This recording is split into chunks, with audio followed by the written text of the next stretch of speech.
at the threshold of the dreams that you want to achieve. Please sit down, it's going to be slightly longer. And you guys are going to actually determine how the environment around you is going to progress along with you. You must know that at no point in your life is something impossible. At no point. You could be in a place, you could be born and brought up in a place like Bihar, like I have done, and be a big enough star to come and talk to people in Coimbatore as a star.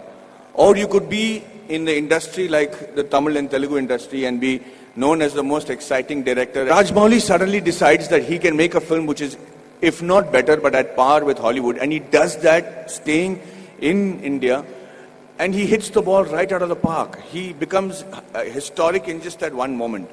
There is a huge lesson to be learned on things like that. Everybody keeps saying success is when the right opportunity meets the right preparation, right?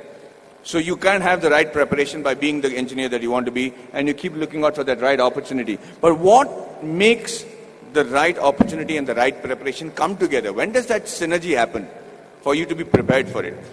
Because like they say, if you're prepared but you don't get the opportunity, it's useless. If you have the opportunity, you're not prepared, it's not useless. But they have to meet at a point, right? And that meeting happens because you will it to happen, because you want it so badly to happen. I could be walking down any street, I could be anybody, but why did that one director come and meet me and wanted me to act in that television serial? If you look at every next step in my career, I have never prepared for it. I have never imagined that this could happen. I never imagined that Mani Ratnam will call me. How would Mani Ratnam know about a guy who's doing a television series in Bombay without even seeing one episode of mine? So let's come back to that one point that happens, the synergy that happens between the right opportunity and the right preparation. And that happens when you have what is called situational awareness. So let me tell you a little bit about situational awareness. Situational awareness is when, as in the army, they say you're completely aware of what is happening around you at all times. So, as I was saying, the situational awareness happens when you're completely aware of everything that is going around you at all times. And you should be able to do that. When we are in the army, and if you're walking down the parade ground, anybody who's involved with the defense will know what I'm saying is the truth. And if there's an officer walking away from the other side of the ground, you have to stop and salute him and say, Ram Ram Sarji, or whatever is the call of the unit. If you don't, they'll give you a brick in your hand and you have to shave with that brick. So, thank you, that's awesome. So, the situational awareness is because you should know when the enemy is around you or when there is danger around you. You know how that is taught to you from when you're a child? That's taught to you in the form of good manners, in the form of being courteous. So when you say a good morning, or you're saying a good afternoon, or you're looking around and helping a teacher who's carrying a book and being aware that she needs help, or you're watching around and stepping over a drain and not tripping on yourself, you should know that you're fairly evolved in the art of situational awareness. That's why people insist on teaching children good manners. And anybody who has good manners, it's not just a desire, it's not the desire just to be considered to be a polite guy, but the ability to know when somebody needs to be wished, somebody needs help, somebody is in need of assistance, or somebody has to run away.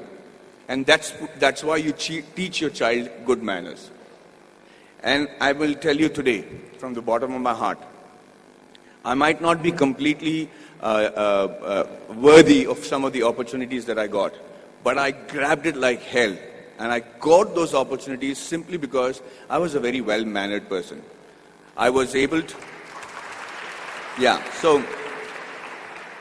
And with that manner, with the way you walk, with your gait, the kind of words that you use, it's very common to use normal language when you're friends and everything, but most people don't even have a vocabulary. The reason I started those classes in Kolhapur was so that I had my friends who came to me and said, Maddie, we are very good engineers, buddy. We're really good at what we're doing. But the problem is I can't speak in English, I can't speak in Marathi. So when they come from Tatas and Kirloskars for campus selections, I'm not able to communicate to them. They don't even observe a Kolhapuri boy wearing a terracotta pant and a shirt and wearing chappals and don't even consider that he could be a good engineer. So I said, the fault lies with you guys. He says, you have to break the clutter. Nobody's going to come and say, hey, you know what, maybe you're a good engineer, let me give you a shot. You have to be noticed in that very first instant. And for two reasons. One is that either you should know what is a good profession for you. If you're not able to make an impression, then quickly change it. This is not the be-all and end-all. The engineering or whichever subject that you choose to major in when you're in college does not literally have to be your lifelong profession. But give it a shot. At least know if that is a profession that you really want to pursue and excel in, because that's the only way you'll survive, is if you excel in it. If you excel in it to such an extent that you think, sleep, dream, eat, breathe that particular job. And I do that with acting. And I'm telling you, I do not know what else. I would have been a really bad soldier because I think I'm a really good actor. I'm involved completely, 100% of the time. I'm doing research. If I have free time, I'm going to YouTube and finding out what is a different method of acting. I just do that with a passion. If you're not doing that for your profession, know that you're in a secondary profession. Know that you're doing something which the Lord has not made you to achieve glory in. So you have to give it that shot. Now, what I'm trying to tell you is that Kolhapuri friends of mine who then came to me and I said, okay, let's try and see if we can change that. So at 5 o'clock in the morning, they would come to my room, we'll go to the terrace, and I started teaching them how to present themselves in the interview. Things that I had the good fortune of doing because I had many interviews and many group discussions to attend. And then I started with basic things on how to shake hands, how to look somebody in the eye and speak. How do you introduce yourself? How do you shake hands with a lady as opposed to a man? How do you speak on a phone? What is dining table etiquettes? What's telephone etiquettes? When do you use a shrimp fork or a salad fork or people might think I don't require that. I'm never going to work on those things. I'm doing my father's business. But you never know. That is the preparation that you make to make that quantum leap in your careers. These are basic things. You have to know that. You have to know how to dress correctly. You have to know if you have body odor. You have to know whether you're spitting on people's face and how to stop it when you're speaking. If you don't do these things, ladies and gentlemen, you will be in an average life, doing an average job and living an average life. Having said that, I'm not saying that is wrong. That could be your calling. My father is very happy living that sort of a life because they don't live in extremes. But if you have a passion and if you have a desire to be exceptional, if you have a desire to be seen apart from the crowd, then this is the bare minimum thing you should do. So when these guys went for the interview the next time in Kolhapur, I made it a point to call the Tatas and say, hey, you know what is wrong? Because I am from Jamshedpur, from the Tata Steel town. I knew the officers, I knew the senior gentlemen. I said, sir, these friends of mine are extraordinary engineers. The mere reason why you're not taking them is because they don't know how to present themselves in English. How long is it going to take for you to send somebody who knows Marathi in your panel so that they can actually judge and see if these guys are good enough for Tata Steel? Do you need good people who speak in English or do you need somebody who are good engineers? And he agreed. He actually sent people from Maharashtra, and for the first time in the history of Kolhapur, we had 5 guys getting into Tata Steel and Kirloskars. And I just wanted to say that I'm not taking credit for it. I just felt bad because it is just a small 3-day push that they required to achieve that.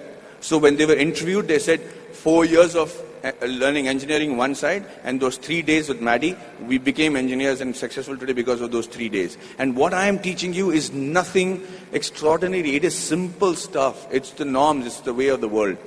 So yes, we are all radicals here. I mean, you guys are very awesome students. You're sitting there quietly listening to me. We used to make a ruckus if somebody came to give a speech. But the idea is that you have to connect to the audiences that you're speaking to. Public speaking and group discussion skills can be taught in 15 minutes. I used to challenge my students that I should say, I will hold each and every one of your attention for 15 minutes because I will say such relevant stuff that you will be forced to pay attention to me. And that's how you make an impression. That's how you break the clutter. That's how you get seen in this world, and that's how you can achieve glory for yourself and this wonderful nation that you're part of.